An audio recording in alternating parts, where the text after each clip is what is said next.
Info Ninja. Welcome back to the dojo, everybody, and happy 2025. Man, is this year flying by already. Are you covered in snow right now? Are you in a warm place? Are you in shorts somewhere? I hope you're in shorts looking at snow. How's that sound? The best of both worlds. And speaking of the best of both worlds, it's great that you listen. It's even better when you share the show too, so hit that share button right now. Text this to a friend. No matter where you're listening to us, you can hit the share button on the app. We are on X. We are posting full episodes on X now. We are at Info Ninja Show there. We are back on ScrewTube, baby. That's right. They are not taking down all of our episodes, at least most of the time. You can find us there again at Info Ninja Show. We are on Rumble as the Info Ninja. We are on Mr. President-elect Donald Trump's Truth Social. Baby, hit that share button. Make this new year bright for somebody. I wish I knew how to quit you. So, folks, a lot of times I say, let's pray for this person. Let's pray for these people. And I really feel like this audience does it. At least some of you do it. When I say I'm doing it, I really do it. So let's pray for all the victims of the terrible New Year's Day terrorist attack. Terrible stuff that happened there. Thank God that more people weren't killed and injured, but that's really terrible. And it kind of leads us into what we're going to talk about today. You see, I, the Info Ninja, have had an idea for a terrible terrorist attack for a long time. So you're the bastard planning 9/11 times 1,000. Back when 9/11 happened, I remember thinking, man, if the terrorist would do this, it would even be worse. This would be more catastrophic to our psyche as Americans than anything. And the reason I've never spoken that out loud, the reason that I'm not going to say it on the podcast is I don't want to give any evil people bad ideas, because this would be a very bad idea for America. This terrorist idea that for an attack that I've thought about before that we need to be defending against. Maybe I should call the FBI or the CIA and tell them about the idea, maybe, 15, 20 years ago, whatever it's been when I thought about it. It's a little late now. Thank God it hasn't happened. And maybe that's because I haven't spoken it out loud.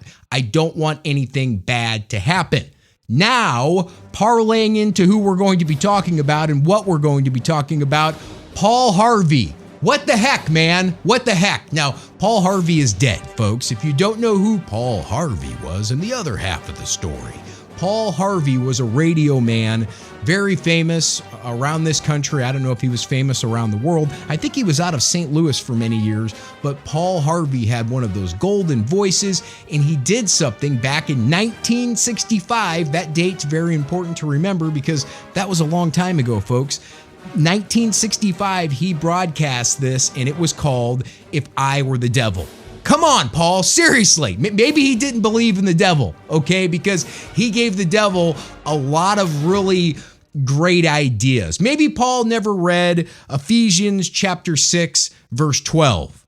For we wrestle not against flesh and blood, but against principalities, against powers, against the rulers of the darkness of this world, against spiritual wickedness in high places. That is God saying, hey, you might think you're fighting against flesh and blood. You're really fighting the evil that's behind it in high places, and that's my realm. That's where I fight. So we fight by praying, folks. We're going to pray against things. We're going to pray for God to be with people, but we know that assuredly that the God is real, is that the evil is real. The devil is real as well.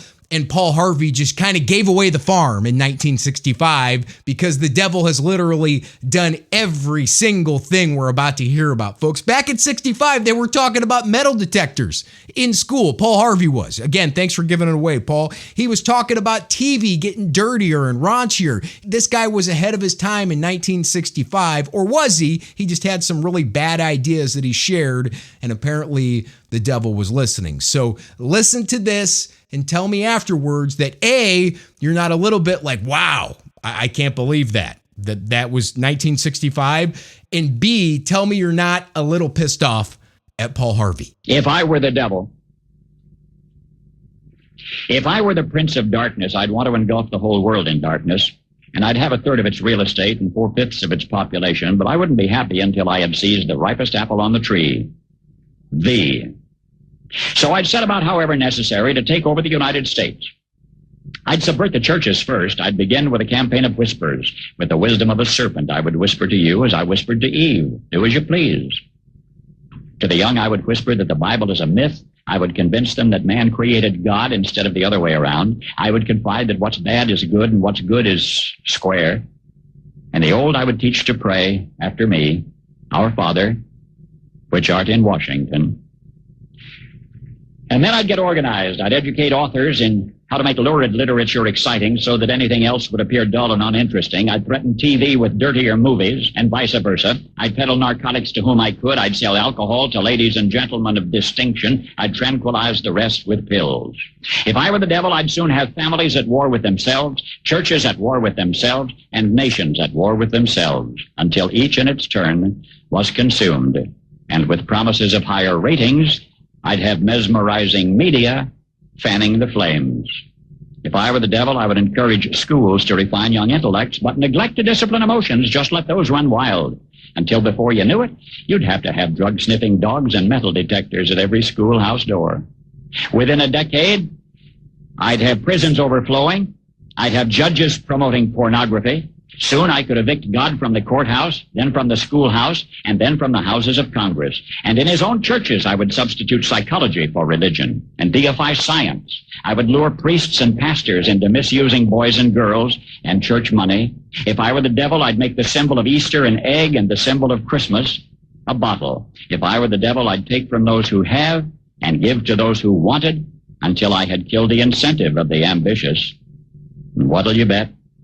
I couldn't get whole states to promote gambling as the way to get rich. I would caution against extremes in hard work, in patriotism, in moral conduct. I would convince the young that marriage is old-fashioned, that swinging is more fun, that what you see on TV is the way to be. And thus I could undress you in public, and I could lure you into bed with diseases for which there is no cure. In other words, if I were the devil, I'd just keep right on doing what he's doing. Like I said, folks, Paul Harvey gave away the farm. He gave away the keys to the kingdom. He gave the devil a really good terrorist attack idea, so to speak, and he followed through. Literally all of those things are happening or have happened in this country and around the world. So thanks a lot, Paul Harvey. Hi-yow! Info Ninja.